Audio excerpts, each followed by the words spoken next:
संकष्टी गणेश चतुर्थी व्रत करने से घर परिवार में आ रही विपदा दूर होती है। कई दिनों से रुके मांगलिक कार्य संपन्न होते हैं तथा भगवान श्री गणेश असीम सुखों की प्राप्ति कराते हैं।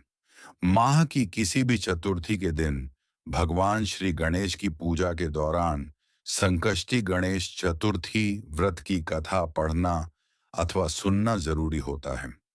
इससे संबंधित चार कथाएं प्रचलित हैं। पहली कथा पौराणिक एवं प्रचलित श्री गणेश कथा के अनुसार एक बार देवता कई विपदाओं में घिरे थे।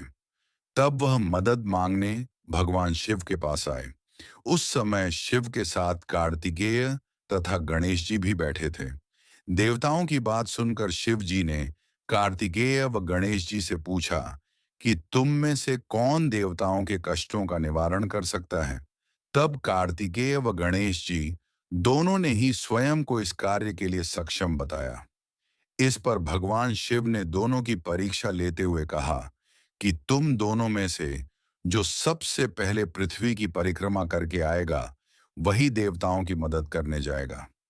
भगवान शिव के मुख से यह वचन सुनते ही कार्तिकेय अपने वाहन मोर पर बैठकर पृथ्वी की परिक्रमा के लिए निकल गए। परंतु गणेश जी सोच में पड़ गए कि वह चूहे के ऊपर चढ़कर सारी पृथ्वी की परिक्रमा करेंगे तो इस कार्य में उन्हें बहुत समय लग जाएगा। तभी उन्हें एक उपाय सूझा। गणेश अपने स्थान से उठे और अपने माता पिता की 7 बार परिक्रमा करके वापस बैठ गए। परिक्रमा करके लौटने पर कार्तिकेय स्वयं को विजेता बताने लगे। तब शिव जी ने श्री गणेश से पृथ्वी की परिक्रमा ना करने का कारण पूछा। तब गणेश ने कहा, माता पिता के चरणों में ही समस्त लोक हैं। यह सुनकर भगवान शिव ने गणेश जी को देवताओं के संकट दूर करने की आज्ञा दी। इस प्रकार भगवान शिव ने गणेश जी को आशीर्वाद दिया कि चतुर्थी के दिन जो तुम्हारा पूजन करेगा और रात्रि में चंद्रमा को अर्घ्य देगा, उसके तीनों ताप यानी दैहिक ताप, दैविक ताप तथा भौतिक ताप दूर होंगे। इस व्रत को करने से व्रतधारी के सभी तरह के दुख दूर होंगे और उसे जीवन के भौतिक सुखों की प्राप्ति होगी। चारों ओर से मनुष्य की सुख समृद्धि बढ़ेगी। पुत्र पौत्र आदि धन ऐश्वर्य की कमी नहीं रहेगी। गणेश चतुर्थी व्रत की दूसरी कथा। एक समय की बात है, राजा हरिश्चंद्र के राज्य में एक कुम्हार था। वह मिट्टी के बर्तन बनाता था, लेकिन वे कच्चे रह जाते थे। एक पुजारी की सलाह पर उसने इस समस्या को दूर करने के लिए एक छोटे बालक को मिट्टी के बर्तनों के साथ आंवा में डाल दिया। उस दिन संकष्टी चतुर्थी का दिन था। उस बच्चे की मां अपने बेटे के लिए परेशान थी। उसने गणेश जी से बेटे की कुशलता की प्रार्थना की।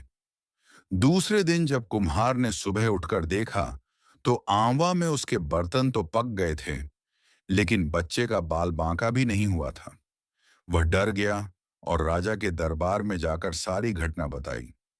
इसके बाद राजा ने उस बच्चे और उसकी मां को बुलवाया तो मां ने सभी तरह के विघ्न दूर करने वाली संकष्टी चतुर्थी का वर्णन किया। इस घटना के बाद से महिलाएं संतान और परिवार के सौभाग्य के लिए संकट चौथ का व्रत करने लगीं। तीसरी कथा। एक समय की बात है कि विष्णु भगवान का विवाह लक्ष्मी जी के साथ निश्चित हो गया। विवाह की तैयारी होने लगी। सभी देवताओं को निमंत्रण भेजे गए, परंतु गणेश जी को निमंत्रण नहीं दिया गया। कारण जो भी रहा हो, अब भगवान विष्णु की बारात जाने का समय आ गया। सभी देवता अपनी पत्नियों के साथ विवाह समारोह में आए। उन सबने देखा कि गणेश जी कहीं दिखाई नहीं दे रहे हैं। तब वे आपस में चर्चा करने लगे कि क्या गणेश जी को नहीं न्योता है या स्वयं गणेश जी ही नहीं आए हैं। सभी को इस बात पर आश्चर्य होने लगा। तभी सबने विचार किया कि विष्णु भगवान से ही इसका कारण पूछा जाए। विष्णु भगवान से पूछने पर उन्होंने कहा कि हमने गणेश जी के पिता भोलेनाथ महादेव को न्योता भेजा है। यदि गणेश जी अपने पिता के साथ आना चाहते तो आ जाते। अलग से न्योता देने की कोई आवश्यकता नहीं थी। दूसरी बात यह है कि उनको सवा मन मूंग, सवा मन चावल, सवा मन घी और सवा मन लड्डू का भोजन दिन भर मिला। मुझे चाहिए। अगर गणेश जी नहीं आएंगे तो कोई बात नहीं। दूसरे के घर जाकर इतना सारा खाना पीना अच्छा नहीं लगता। इतनी बातचीत करते करते वे कहने लगे कि किसी ने सुझाव दिया, अगर गणेश जी आ भी जाएं तो हम उन्हें द्वारपाल बनाकर बिठा देंगे। यह कहकर वे बोले कि आप घर की देखभाल करना। आप तो चूहे पर बैठकर धीरे धीरे चलोगे तो बारात से काफी पीछे रह जाओगे। यह सुझाव सबको अच्छा लगा तो विष्णु भगवान ने भी अपने सहमति दे दी। होना तो यह था कि इतने में गणेश जी वहां आ गए और उन्हें समझा बुझाकर घर की रखवाली पर बैठा दिया। बारात चल पड़े डीजी। तब नारद जी ने देखा कि गणेश जी तो दरवाजे पर ही बैठे हुए हैं, तो वे गणेश जी के पास गए और रुकने का कारण पूछा। गणेश जी ने कहा कि विष्णु भगवान ने मेरा बहुत अपमान किया है। नारद जी ने कहा कि आप अपनी मूषक सेना को आगे भेज दें तो वह रास्ता खोद देगी जिससे उनके वाहन धरती में धंस जाएंगे। तब आपको सम्मान पूर्वक बुलाना पड़ेगा। अब तो गणेश जी ने अपनी मूषक सेना जल्दी से आगे भेज दी और सेना ने जमीन खोद डाली। जब बारात वहां से निकली तो रथों के पहिए धरती में धंस गए। लाख कोशिशें की पर पहिए नहीं निकले। सभी ने अपने अपने उपाय किए पर पहिए बाहर नहीं आए, बल्कि जगह जगह से टूट गए। किसी को समझ नहीं आ रहा था कि अब क्या किया जाए। तब नारद जी ने कहा, आप लोगों ने गणेश जी का अपमान करके अच्छा नहीं किया। अगर उन्हें मनाकर लाया जाए तो आपका कार्य सिद्ध हो सकता है और संकट टल सकता है। शंकर भगवान ने अपने दूत नंदी को भेजा और वे गणेश जी को लेकर आए। गणेश जी का आदर सम्मान के साथ पूजन किया। तब कहीं जाकर रथ के पहिए निकले। अब रथ के पहिए निकले पर वे टूट फूट गए। उन्हें सुधारने वाला कौन? पास के खेत में खाती काम कर रहा था, उसे बुलाया गया। खाती अपने काम को शुरू करने से पहले श्री गणेशाय नम कहकर गणेश जी की मन ही मन वंदना करने लगा। देखते ही देखते खाती ने सभी पहियों को ठीक कर दिया। तब खाती कहने लगा कि हे देवताओं, आपने सबसे पहले गणेश जी का सम्मान नहीं किया, मनाया होगा और न ही उनकी पूजा की होगी, इसलिए तो आपके साथ यह संकट आया है। हम तो मूर्ख अज्ञानी हैं, फिर भी पहले गणेश जी को पूजते हैं, उनका ध्यान करते हैं। आप लोग तो देवता हैं, फिर भी आप गणेश जी को कैसे भूल गए? अब आप लोग भगवान श्री गणेश जी की जय बोलकर जाइए, तो आपके सारे काम बन जाएंगे और कोई संकट भी नहीं आएगा। ऐसा कहते हुए बारात वहां से चल दी और विष्णु भगवान का लक्ष्मी जी के साथ विवाह संपन्न कराते हुए सभी सकुशल घर लौट आए। हे गणेश जी महाराज, आपने विष्णु के जैसे कार्य सफल किए, ऐसे कार्य सबको सिद्ध करो। बोलो गजानन भगवान की जय। चौथी कथा। श्री गणेश चतुर्थी व्रत की पौराणिक कथा के अनुसार एक बार भगवान शिव तथा माता पार्वती नर्मदा नदी के किनारे बैठे थे। वहां माता पार्वती ने भगवान शिव से समय व्यतीत करने के लिए चौपड़ खेलने को कहा। शिव चौपड़ खेलने के लिए तैयार हो गए, परंतु इस खेल में हार जीत का निर्णय कौन करेगा?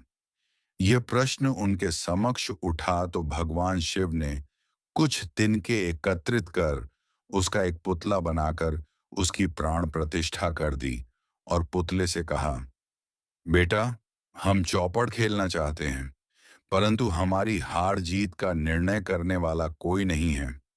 इसीलिए तुम बताना कि हम दोनों में से कौन हारा और कौन जीता। इसके बाद भगवान शिव और माता पार्वती का चौपड़ खेल शुरू हुआ। ये खेल 3 बार खेला गया और संयोग से तीनों बार माता पार्वती ही जीत गईं। खेल समाप्त होने के बाद बालक से हार जीत का निर्णय करने के लिए कहा गया, तो उस बालक ने महादेव को विजयी बताया। यह सुनकर माता पार्वती क्रोधित हो गईं और क्रोध में उन्होंने बालक को लंगड़ा होने, कीचड़ में पड़े रहने का श्राप दे दिया। बालक ने माता पार्वती से माफी मांगी और कहा कि यह मुझसे अज्ञानतावश हुआ है। मैंने किसी द्वेष भाव में ऐसा नहीं किया। बालक द्वारा क्षमा मांगने पर माता ने कहा, यहाँ गणेश पूजन के लिए नाग कन्याएं आएंगी।